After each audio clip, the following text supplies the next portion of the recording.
কদম চলছে কবরের দিকে, আর আমার দৃষ্টি চলছে দুনিয়ার দিকে।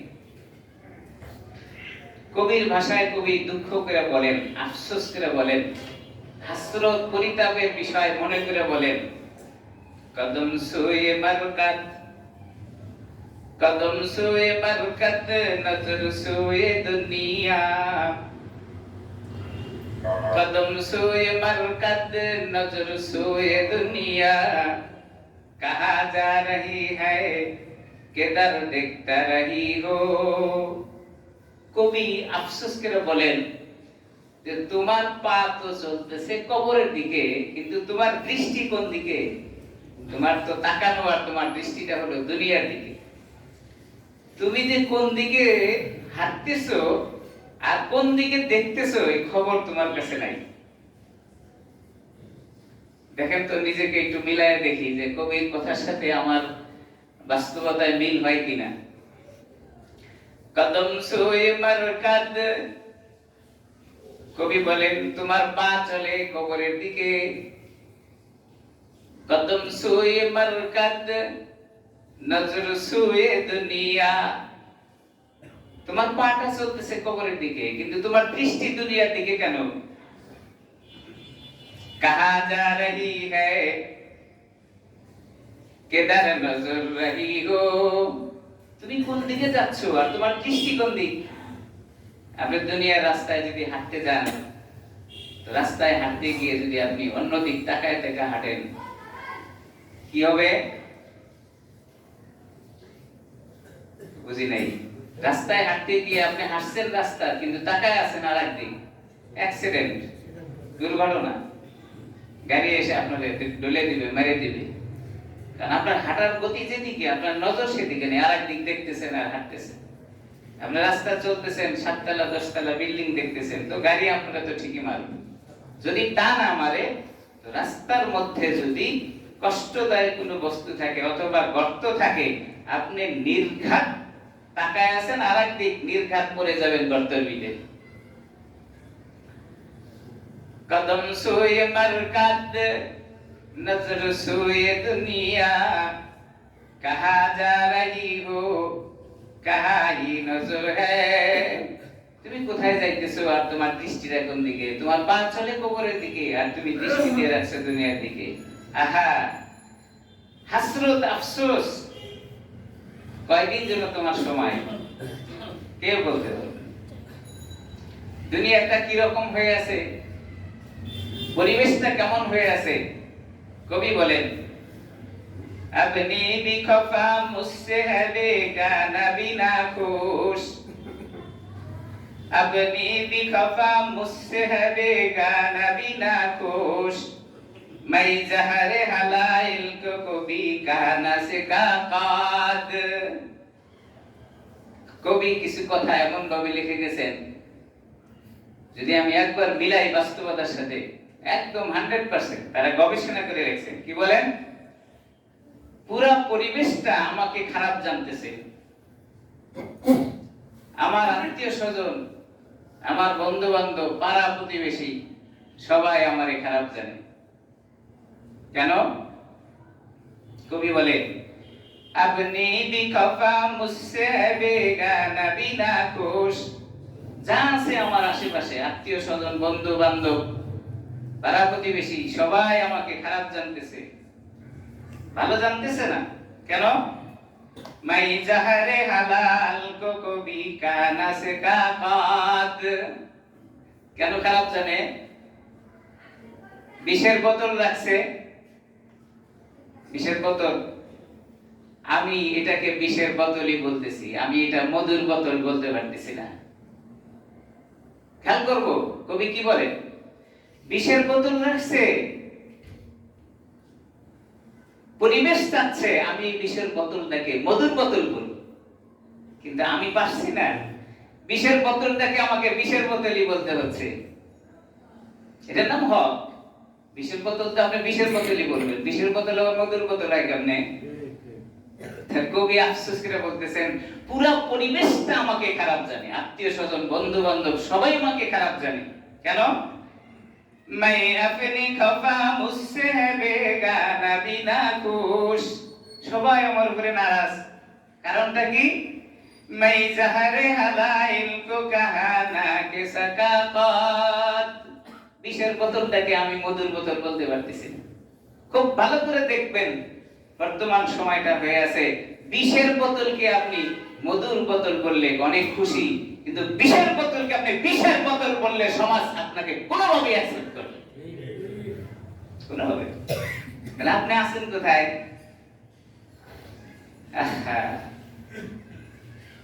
মুসলমান দাবি করতেছি, বড় বড় বক্তৃতা, বড় বড় কথা, সব ঠিক আছে, বিষের বোতলকে আমি বিষের বোতল বলতে পারছি না। আর যে গর্ত বিষের বোতল হাতে নিয়ে আছে, তারও একটু চিন্তা করা দরকার যে এটা তো বিষের বোতলই, তো বিষের বোতলই বলবে। সেও চাচ্ছে বিষের বোতল হাতে নিয়ে থাকবো আর আমাকে বলবে এটা মধুর বোতল নিয়ে আসো। এটাকে তেলবাজি বলে, তেলবাজি। সূর্য পূর্ব থেকে উদিত হয়, এটা দুনিয়ার সব মানুষ জানে। এখন তেলবাজি করে আপনার নেতা আমার নেতা বলতেছে, আরে সূর্য তো পশ্চিম থেকে ওঠে। কয় জি স্যার, সূর্য পশ্চিম থেকে ওঠে। আরে অন্ধ তুমি, কোন অন্ধ তুমি? কোন বিবেক দিয়ে বলো সূর্য পশ্চিম থেকে ওঠে? কোন স্বার্থ তোমার? সব সেক্টরে কোন সেক্টর বাকি নেই, কোন সেক্টর বাকি। আলোচনা করব কোরআন থেকে আয়াত তেলাওয়াত করেছি। আপনারা জানেন রজব মাস চলতেছে, রজব মাস। রজব মাসের আজকে 9 তারিখ অতিবাহিত হচ্ছে আমাদের কাছে। রজব মাস আসলে আমরা একটা জিনিস জানি যে রজব মাসে আল্লাহর হাবিব আখিরি জামানার নবী আকায়ে নামদার তাজের মদিনা সরকারে দো আলম নূরে মুজাসসামকে আল্লাহ তাআলা ডেকে তার সাথে নিজে সাক্ষাৎ করেছিলেন। এই ঘটনাটা কি আমরা জানি। এর ভিতরে আরো অনেক কথা আছে, এটা আমাদের একটু কম জানা। আমি ভূমিকায় যেটা কথা বললাম খুব লক্ষণীয়, খুব লক্ষণীয়। হক বলা এটা এখন অনেক কঠিন, হক মেনে নেওয়া এটা অনেক কঠিন। আপনি কয়েকদিন দুনিয়াতে থাকবেন, হক বলতেও হবে, হক মানতেও হবে। হযরত ওমর বলেন, আমার ছেলে যদি বিচারের কাঠগড়ায় দাঁড়ানোর মধ্যে আমার ছেলেটা ওই বিচারের জায়গায় পড়ে যেত, আর বিচারের সময় যদি হাত কাটতে হতো, আমি ওমরও আমার ছেলেটার হাত নিজে হাতে কেটে দিতাম। হযরত আলী বললেন তার স্ত্রীর কথা, হযরত ওমর বললেন তার কলিজার টুকরা সন্তানের কথা। আজকে আমরা পারি না কেন? কোথায় বাধা আসে? সামান্য স্বার্থ, আর কিচ্ছু না। যে স্বার্থ আপনাকে ধোঁকা দিচ্ছে, যে স্বার্থ আপনাকে ধোঁকায় দিচ্ছে, ধোঁকায় ফেলে রাখছে, অথচ আপনি যখন কবরের যাত্রী, কেউ আপনার সাথী না, কেউ আপনার সাথী না। তো দুনিয়ার সামান্য স্বার্থটাকে আপনি কেন ত্যাগ করতে পারেন? লোভ আর স্বার্থ মানুষকে ঘিরে রেখেছে। যে যেখানে আছে শুধু তার স্বার্থটাই আগে দেখবে, অন্যের কি হয় হবে দেখার সুযোগ। আমার ভাইরা, একটা বার চিন্তা করে দেখি যে আমার পাটা কবরের দিকে চলে যাচ্ছে, কয়দিন আর বাঁচবো? কয়দিন বাঁচবো? আমার হায়াত থেকে তো সব কেটে যাচ্ছে। আমরা মনে করি আমার হায়াত বাড়তেছে, না, হায়াত মানুষের বাড়ে না, হায়াত কমে যায়। আপনি যদি 70 বছর হায়াত নিয়ে দুনিয়ায় এসে থাকেন, তো 40 বছর আপনার থেকে চলে গেছে, আপনি আর 30 বছর পাবেন, তো বাড়লো কোথায়? मौत जिस दिन ना गई मुर्दा का हालत क्या हुई,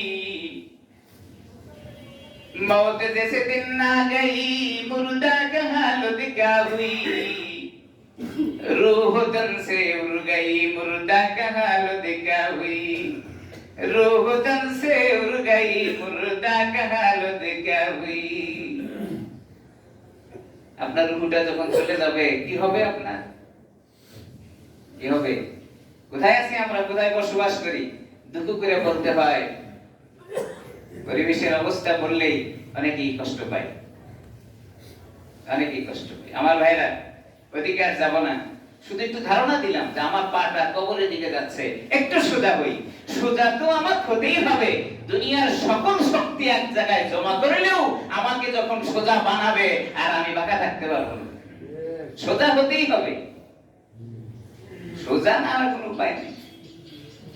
কিন্তু সোজাটা যদি বিবেক বুদ্ধি থাকতে হয়ে যায় তো আমার জান্নাতে যাওয়াটা সহজ হয়ে যাবে, আমার মাওলা আমার প্রতি খুশি হয়ে যাবে, আমার রব আমার প্রতি খুশি হবে। আমার রব যদি আমার জন্য খুশি হয়ে যায় আর কোনো টেনশন করার কিছু। তো রবকে খুশি বানানোর জন্য রাস্তা আমার হলো সহজভাবে সোজা রাস্তায় চলতে হবে। গাত্তারামি করে লাভ নাই, গাত্তারামি সামান্য সময় চলে, তারপর আর চলবে না, তারপর চলবে। আল্লাহ, কি বলতে চেয়েছিলাম? মেরাজের কিছু কথা। মেরাজ হয়েছিল রাসূল আকরাম সাল্লাল্লাহু আলাইহি ওয়াসাল্লামকে আল্লাহ তাআলা নিজে ডেকে নিয়ে সাক্ষাৎ করেছিলেন। বিষয়টা কি ছিল, কেন হয়েছে মেরাজ? গত জুমায় আমি ধারণা দিতে গিয়ে একটি কথা বলেছিলাম। মেরাজ হয়েছে যেই দিনে মেরাজ সংগঠিত হয়েছিল, 26 তারিখ রজবের দিবাগত রাত, রাত আসে আগে, সেই হিসাবে 27 তারিখ রাত্রে রাসূল আকরাম সাল্লাল্লাহু আলাইহি ওয়াসাল্লামকে আল্লাহ তাআলা তার নিজ বাড়িতে ডেকে নিয়েছিলেন। কিভাবে, কেন? প্রশ্ন হলো এখানে রাসূলকে ডেকে নেওয়ার প্রয়োজনটা কি ছিল? ঐতিহাসিকগণ মেরাজের ব্যাপারে লেখেন 26 তারিখ দিন হিসেবে 26 তারিখ, আর রাত হিসেবে আপনার 27 তারিখ। এটা হলো সংগঠিত হয়েছে কাজটা। ঠিক তার আগের রাত্রিতে 26-এর রাত দিন হিসাবে 25 তারিখ দিনগত পরের রাত্রে তৎকালীন সময়ে মক্কার কাফেরদের লিডাররা একটি গোপন বৈঠক করে। যে গোপন বৈঠকের সিদ্ধান্তাবলীর ভিতরে একটা সিদ্ধান্ত ছিল যে আগামী কালকে মুহাম্মদ নামে এই লোকটাকে দুনিয়া থেকে বিদায় করে দেওয়া হবে। এটা শুধুমাত্র কাফেরদের যারা বড় বড় লিডার ছিল তারাই পরামর্শ করেছেন, আর কেউ জানে না। অন্দরমহল সিদ্ধান্ত কি? রাসূলকে বিদায় করে দিবে। আল্লাহ বলেন রাসূলকে সম্মান দিছে আমি, তোমরা নিচে নামায় দিতে চাও। নিচে নামানো মানে বিদায় করে দিলে কোথায় যাবে? কবরে। নিচে নামায় দিবে। তোমাদের সিদ্ধান্ত হলো নবীকে নিচে নামায় দিবা, আর আমার সিদ্ধান্ত হলো আমি রাসূলকে উপরে উঠায় দেব। সুবহানাল্লাহ। ওয়াজহুহু কাল বাদরি আও শামসুদ দুহা, ওয়াজহুহু কাল বাদরি আও শামসুদ দুহা, সাদরুহু মিরকাতু আনওয়ারির রাসূল। তোমাদের চিন্তা চেতনা হলো রাসূলকে নিচে নামায় দিবা, আমার সিদ্ধান্ত হলো আমি রাসূলের মর্যাদাকে আরো উপরে উঠায় দেব। সুবহানাল্লাহ। কিভাবে? 26 তারিখ দিনগত রাত যখন শুরু হলো, কাফেরদের সিদ্ধান্ত মোতাবেক ওই রাত্রেই হুজুরকে বিদায় করে দিবেন। আল্লাহ তাআলা হযরতে জিবরাইলকে বলেন, ও জিবরাইল যাও, আমার হাবিবের কাছে সংবাদ পৌঁছে দিয়ে আসো, হাবিব যেন আজকের এই রাত্রিতে তার শয়ন কক্ষটাকে, শয়ন বিছানাটাকে একটু চেঞ্জ করে। অর্থাৎ রাসূল যেখানে ঘুমায় এই জায়গাটা যেন আজকে চেঞ্জ করে ঘুমায়। শুধু বিছানা চেঞ্জ করতে বলছেন, স্থান চেঞ্জ। যাবেন কোথায়?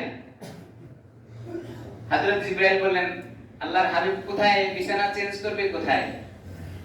আল্লাহ তাআলার সিদ্ধান্ত উম্মে হানির ঘরে রাসূলকে থাকতে বলেছেন। এই সিদ্ধান্ত আল্লাহ। সুবহানাল্লাহ বলেন। রাসূল নিজে যান নাই, আল্লাহর সিদ্ধান্ত। হযরতে উম্মে হানি বিনতে আবু তালিব, আবু তালিবের কন্যা উম্মে হানি, যেটা রাসূল আকরাম সাল্লাল্লাহু আলাইহি ওয়াসাল্লামের চাচাতো বোন, রাসূলকে বললেন সেখানে গিয়ে একটু আজকে রাত্রিতে আরাম করতে বল। আর কিছু বলা হয়নি।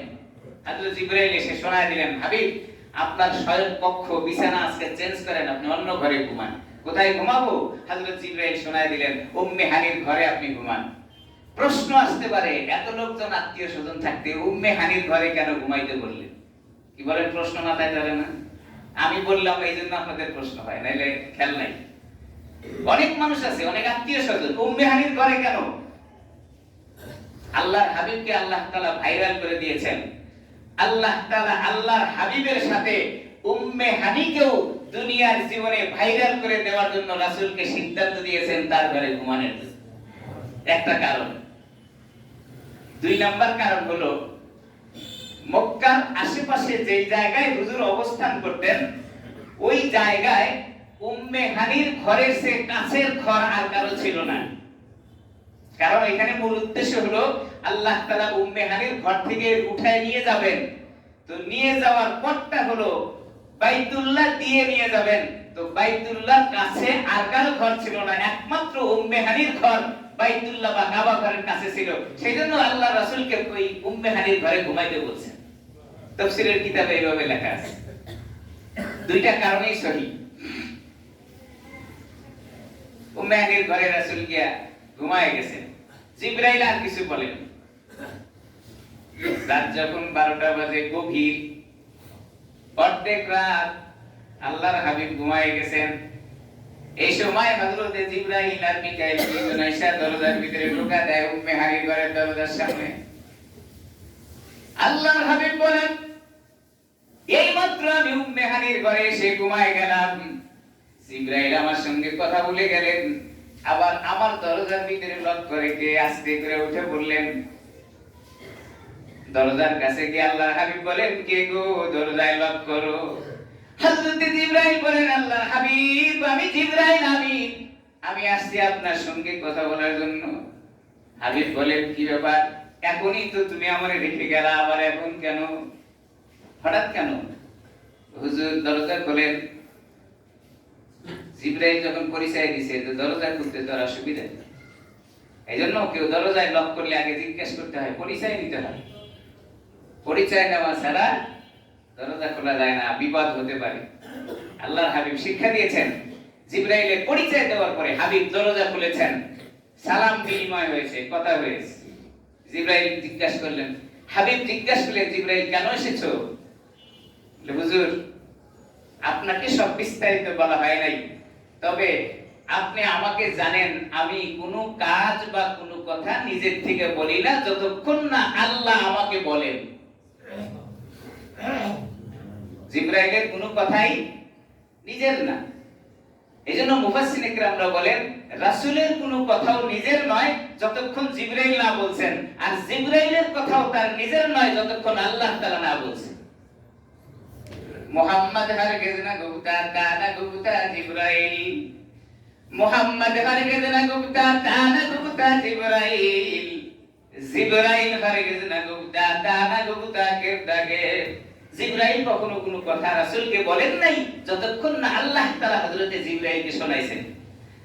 এখন জিবরাইলকে প্রশ্ন করার পরে বলতেছেন, ওগো নবীজি আপনি জানেন যে আমি কোনো কথার কাজ নিজের থেকে করি না, আমার কথার কাজ আল্লাহর পক্ষ থেকে, তো আমিও এসেছি আল্লাহর পক্ষ থেকে। এখন সিদ্ধান্ত হলো আপনি এই ঘরকে ছাড়তে হবে, আমার সঙ্গে যেতে হবে। এই কথা বলার পরে হুজুর রওনা দিয়েছেন। কোথায় নিয়ে যাবেন কিছুই জানে না, বিস্তারিত কোনো কিছু শোনানো হয়নি। আল্লাহর হাবিব উম্মে হানির ঘর থেকে বের হয়ে গেলেন। জিবরাইল আগে যায়, আল্লাহর হাবিব তার পিছনে পিছনে যায়। হাঁটতে হাঁটতে কাবার চত্বরে চলে গেলেন, কারণ কাবার চত্বর থেকে উম্মে হানির ঘর অল্প একটু দূরে ছিল, একদম কাছে।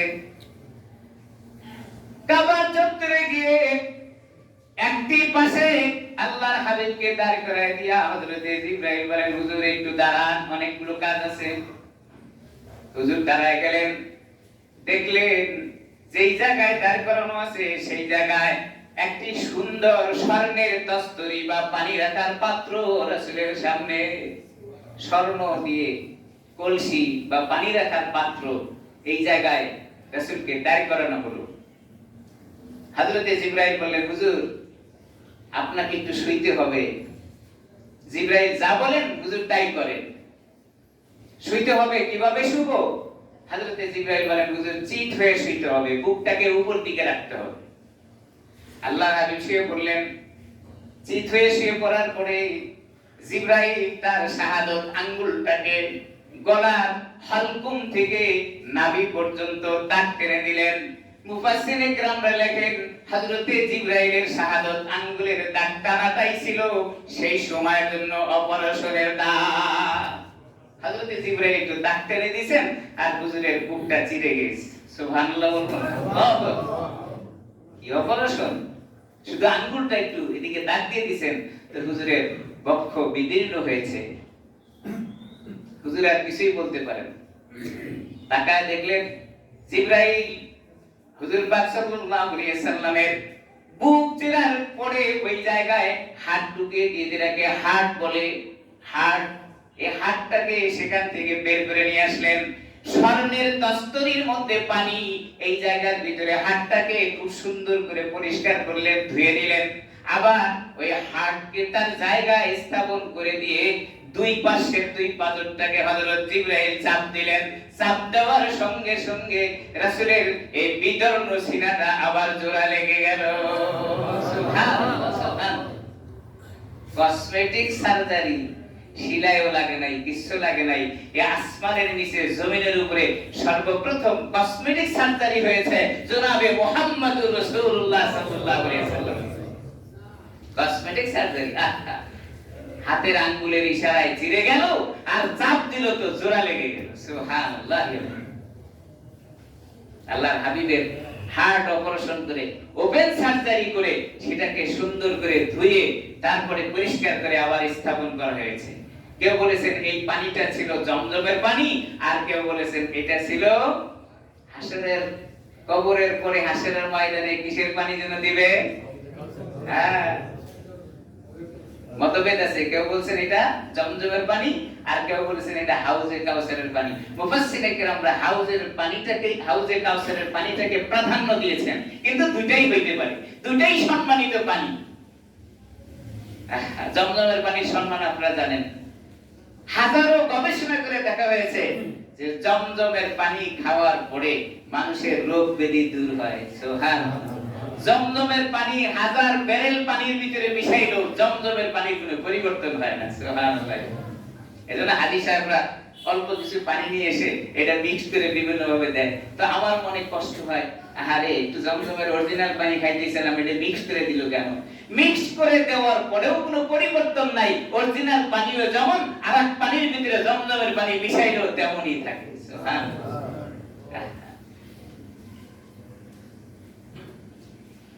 আল্লাহ, হার্ট অপারেশন হয়েছে।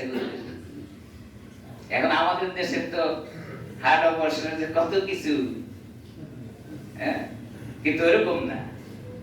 রাসূলের হার্ট অপারেশন হয়েছে এমনটি পৃথিবীতে কেউ দেখাতে পারবে না। চাকু ছুরি কত অস্ত্রপাতি নিয়ে, আর ওপেন হার্ট সার্জারি হয়েছে শুধু আঙ্গুলের ইশারায়। করেছেন কে? আল্লাহ। আল্লাহ পারেন। হুজুর তাকিয়ে দেখলেন, জিবরাইল বলেন হুজুর দাঁড়িয়ে যান, আপনারা শুয়ে থাকার সুযোগ নাই। হুজুর দাঁড়ালেন, দাঁড়ায় দেখলেন পাশে একটা যানবাহন দাঁড়ানো আছে। যানবাহনেরটার নাম কোরআনে কারিমে বার্ক বলা হয়েছে। বারকুন, বড় বারকুন শব্দটা হলো আপনার সহজে বুঝবেন, বৃষ্টির দিনে বা মেঘলা দিনে আকাশ যখন চমকে তো এক ধরনের আলো দেখা যায়, খুব দ্রুতগামী, বিজলি। এটা বারকুন শব্দ আরবিতে বলে, যেটাকে বাংলা ভাষায় আমরা বোরাক বলে থাকি। বারকুন শব্দ থেকে সে বোরাক বলা হয়েছে। এরকম একটা যানবাহন দেখলেন হুজুরের পাশে দাঁড়ানো আছে। বোরাকটার একটা আকৃতি হযরতে জিবরাইল বলে দিয়েছেন, বোরাকের পা ছিল চারটা, নিচেরটা চতুষ্পয় প্রাণীর মতো, আর উপরের অংশটা মানুষের আকৃতির মতো। এজন্য এখন দেখবেন বিভিন্ন জায়গায়, বিভিন্ন বাড়িতে, বিভিন্ন ঘরে এরকম বোরাক বানায়া কিনে নিয়ে এসে বরকতের জন্য ঘরে লটকায় থই। নিচে চারটা ঘোড়ার পা আর উপরে একটা লেডিসের ছবি দিয়ে বোরাক বানায় দিয়েছে। নিষেধ, খবরদার কেউ করবেন না। কারো ঘরে থাকলে নামায় দিবেন। হুজুর আপনার টাকা দিয়ে কিনছি, নামাও। আমার টাকা দিয়ে কেনেন নাই, আমার বলার দায়িত্ব তাই বললাম। এটা বরকতের জন্য ঘরে রাখা নিষেধ। এমনিতেও ঘরে ছবি রাখা নিষেধ। আমাদের তো নেতা নেত্রীর ছবি ঘরে না থাকলে তো ভাতই হজম হয় না, কি বলেন আছে না? হ্যাঁ, নেতা নেত্রীর ছবি ছাড়া চলে না। আল্লাহ হেফাজত করছেন, কিছুদিন পরে তো মসজিদেও ছবি লেগে যায়।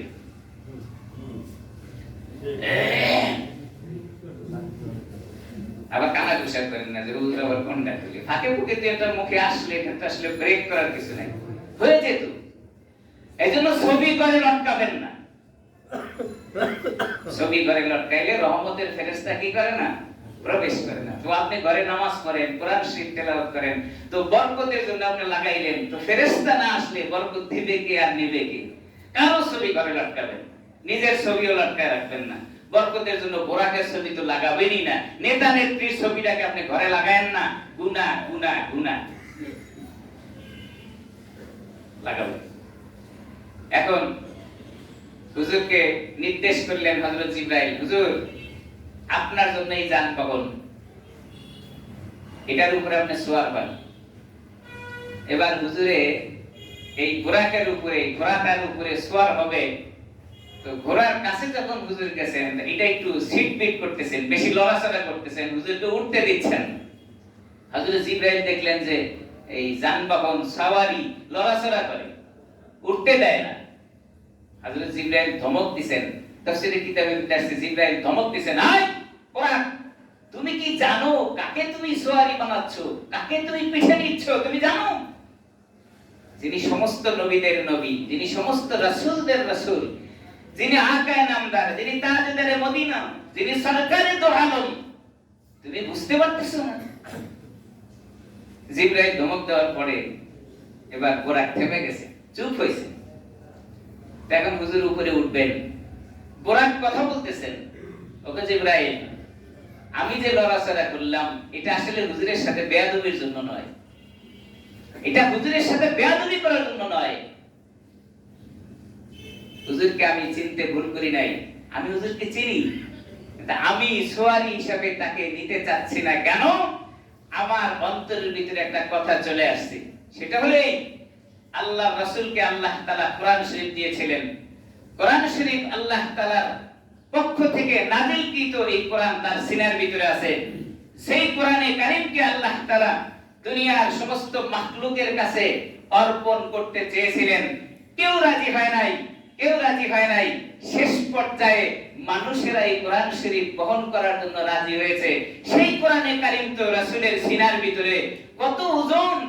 পাহাড়ের কাছে আল্লাহ তাআলা বলেছিল, পাহাড় তোমার কাছে আমি কোরআন নাযিল করতে চাই। পাহাড় বলেছেন, আল্লাহ আমি মাফ চাই, আমি ধসে যাব, এটার ভর ওজন আমি সহ্য করতে পারবো না। আসমান বলেছিল, আল্লাহ আমি এটা পারবো না। আল্লাহ কোরআনে কারীমের ভিতরে বলছেন, ইন্না আরাদনাল আমানাতা আলাস সামাওয়াতি ওয়াল আরদি ওয়াল জিবাল। আল্লাহ তাআলা বলেন কোরআনে কারীমকে আমি আসমানকে দিতে চেয়েছিলাম, নিষেধ করেছে, পারবো না খোদা, ওজন খাহি করেছে, মাফ চাই খোদা, আমার ওজন, এই কোরআনের ওজন আমি নিতে পারবো না। পাহাড় বলেছেন, আল্লাহ আমার মাফ চাই, নিতে পারবো না। এমন একটি ওজনবাহী কোরআনে কারীম মানুষ গ্রহণ করেছে।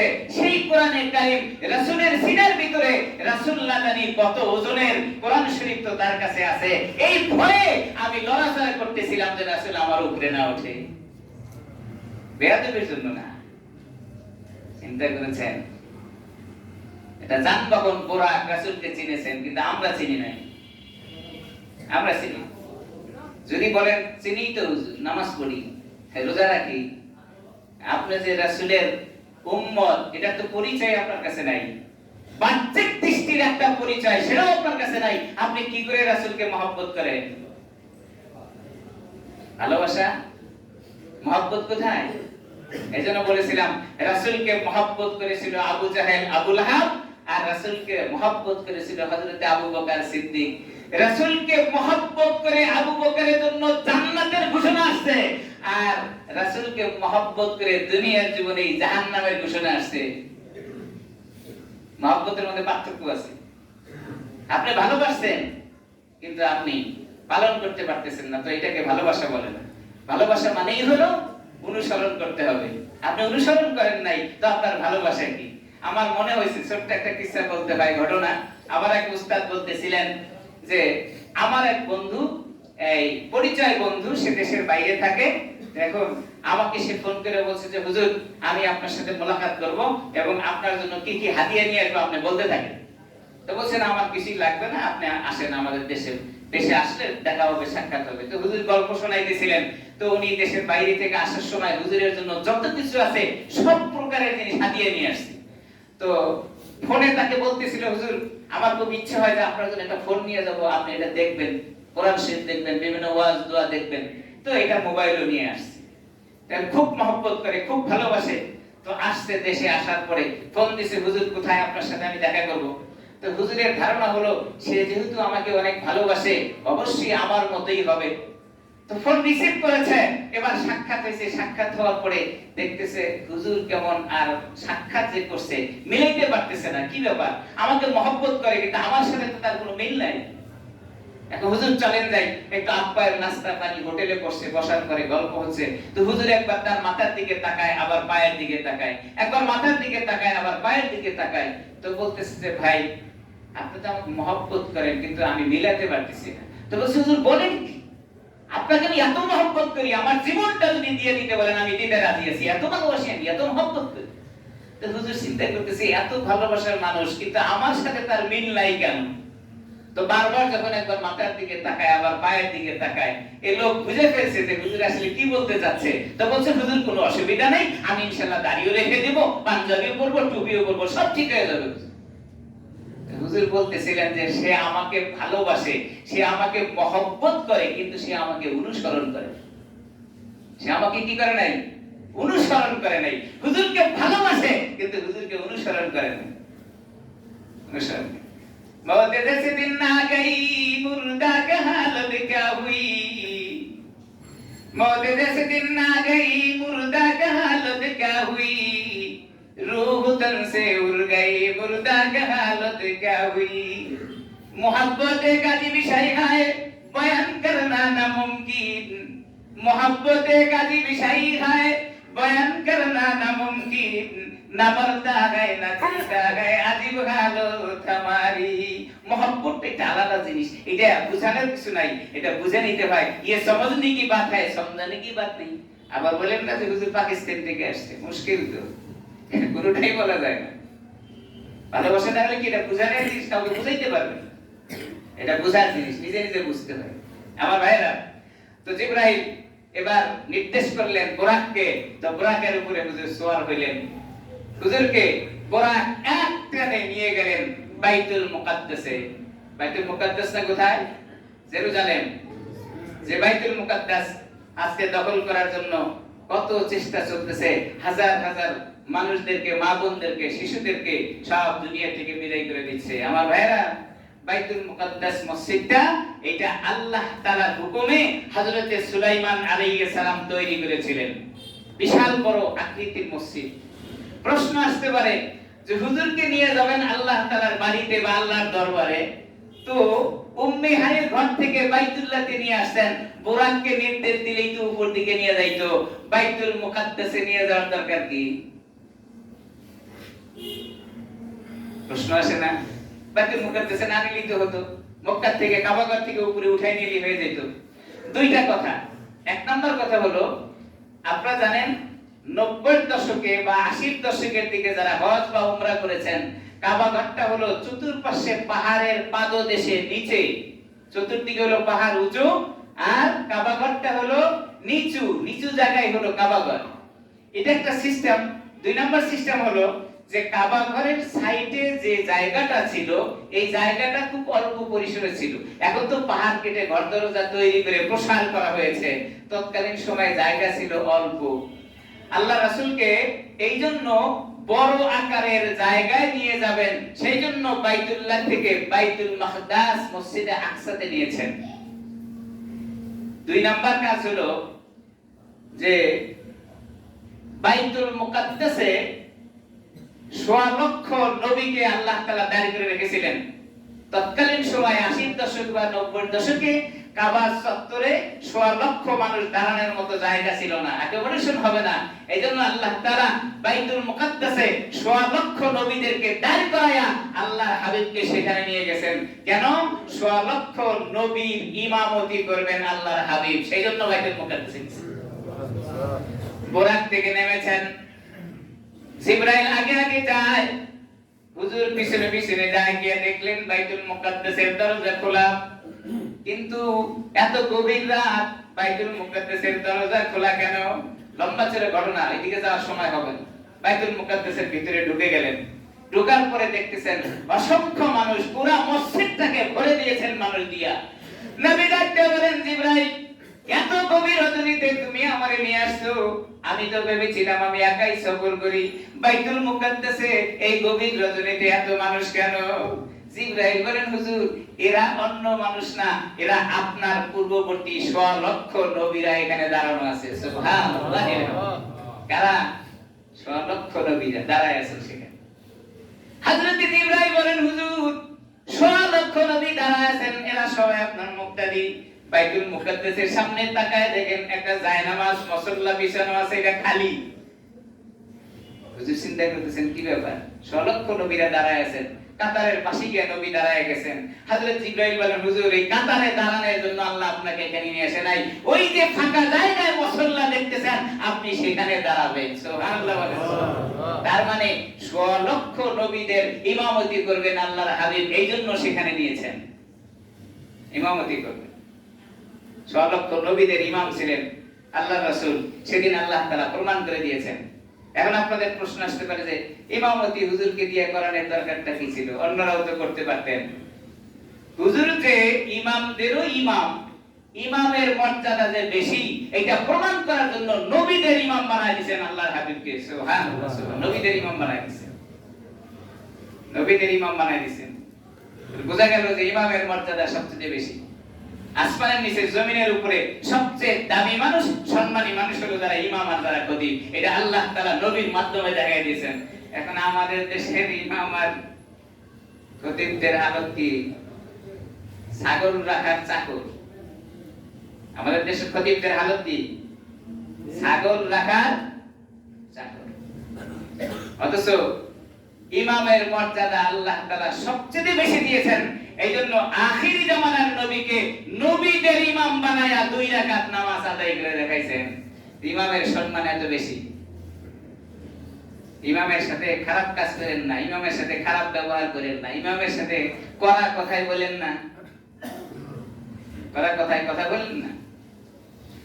কারণ মসজিদ আল্লাহর ঘর, ইমাম আল্লাহর ঘরের ইমাম। আপনার ছাগল রাখার চাকর না। আমাদের দেশে তো অনেক জায়গায় এরকম আছে যে একটা পদ পাওয়ার পরে মনে করে যে বাপরে বাপ আমি যে কি তাল গাছ পাইলাম, মসজিদে আসার পরে ইমাম আর মুয়াজ্জিনের খবর হয়ে যায়, এক গরমে থাকা যায় না। আলহামদুলিল্লাহ আমরা অনেক ভালো আছি, অনেক মসজিদের হালত এরকম। এজন্য ইমামের সম্মান আর মর্যাদা আল্লাহ তাআলা দুনিয়ার জীবনে দিয়েছেন। ইমামদের সাথে খারাপ আচরণ করেন, খারাপ আচরণ করেন না, ধ্বংস হয়ে যাবে। হযরত আশরাফ আলী থানভী রাহমাতুল্লাহ আলাইহি লিখেন, উলামাদের সাথে খারাপ আচরণ করার ফলাফল হইল দুনিয়ার জীবনে আপনি ভালো থাকলেও আপনার শেষ নিঃশ্বাস ত্যাগ হওয়ার সময় কালেমা ছাড়া আপনি দুনিয়া থেকে যাবেন। লাভটা হলো কি? কালেমা ছাড়া যদি আপনার যেতে হয়। এইজন্য সামান্য তাল গাছ কি আপনি এত বড় বানায়েন না। তাল গাছ আল্লাহ আপনাকে বানাইছে, আপনি মসজিদের খাদেম হন মনে করেন আমি মসজিদের খাদেম, আল্লাহ তাআলা আমাকে দায়িত্ব দিয়েছেন, আমি যেন এই দায়িত্বটাকে যথাযথভাবে পালন করতে পারি। খোদ্দারি করার দরকার নেই। সবাইকে তো আল্লাহ তাআলার ঘরে লাগায় রাখে না। আপনাকে আল্লাহ তাআলা সম্মান দিয়েছেন, সম্মানের জায়গায় আপনি সম্মান নিতে থাকেন। আমার ভাইরা, বলতে চাইলাম হযরত জিবরাইল নবী সাল্লাল্লাহু আলাইহি সাল্লামকে নিয়ে গেলেন, 1.25 লক্ষ নবীদের ইমাম বানায় দিয়ে 2 রাকাত নামাজ আদায় করেছেন। কিতাবের ভিতরে লেখেন এই 2 রাকাত নামাজ ছিল নামাজটা সালাতুল হাজত। এই নামাজটা কি? সালাতুল হাজত। আমরা শুধু জানি রাসূল আকরাম সাল্লাল্লাহু আলাইহি সাল্লাম যাওয়ার সময় 2 রাকাত নামাজ পড়ে গেছেন, কিন্তু ফেরার পথেও যে রাসূল নামাজ পড়েছেন এটা আমরা অনেকেই জানি না। আবার ফিরছেন কোন দিকে? যেই রাস্তায় রাসূল গেছেন আল্লাহ তাআলা ওই রাস্তায় নবীকে আবার পাঠিয়ে দিবেন এবং বাইতুল মুকাদ্দাসে এসে আবার 2 রাকাত নামাজ পড়ে এরপরে তিনি কাবা ঘরের দিকে আসছেন। যাওয়ার নামাজটা ছিল সালাতুল হাজত, আর আসার নামাজটা পড়েছিলেন শুকরগুজারি করার জন্য। এজন্য শুকরগুজারির জন্য নামাজ পড়তে হয়। আল্লাহ সন্তান দান করেছেন, শুকরগুজারি করে 2 রাকাত নামাজ পড়েন। আল্লাহ ব্যবসায় ভালো অবস্থান দিবেন, শুকরগুজারি 2 রাকাত নামাজ পড়েন। মামলা মুকদ্দমা থেকে আপনি খালাস পাইছেন, শুকরগুজারি করে 2 রাকাত নামাজ পড়েন। আপনার পরিবারে আল্লাহ তাআলা শান্তি দিয়েছেন, শুকরগুজারি 2 রাকাত নামাজ পড়েন। আল্লাহর হাবিব শিক্ষা দিয়েছেন, যাওয়ার সময় সালাতুল হাজত, কোন জিনিস যখন আপনি যাবেন, রাস্তায় বের হওয়ার সময় আপনি 2 রাকাত নামাজ পড়ে বের হয়ে যান, আর যখন আপনি পেয়ে যাবেন তো শুকরগুজারি করে আপনি 2 রাকাত নামাজ আদায় করেন।